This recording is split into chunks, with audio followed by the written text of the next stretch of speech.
চাঁদে মানুষ বাঁচতে পারবে কি, এই প্রশ্নের উত্তর খুঁজতে এবার চাঁদের মাটিতে এবার তুলসী চারা পুঁতবে নাসা।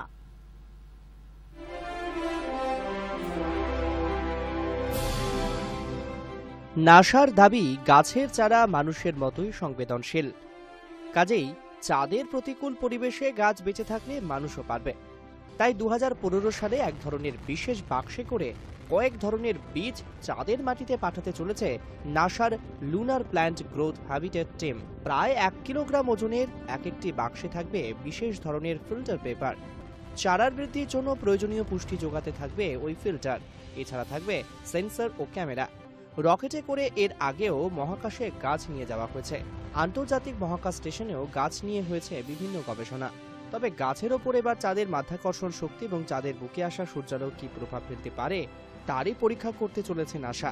চাঁদের মাটিতে ওই গাছগুলো যদি 60 দিন পর্যন্ত বেঁচে থাকতে পারে, তাহলেই সেখানে বংশবৃদ্ধিও করতে পারবে তারা। তাই পরীক্ষা সফল হলে হয়তো কয়েক দশকের মধ্যেই চাঁদের মাটিতে বাড়ি বানাতে পারবে মানুষ। তবে সেখানে তুলসী মঞ্চ থাকবে কিনা তা এখনই বলা সম্ভব নয়। Bureau report, high news network.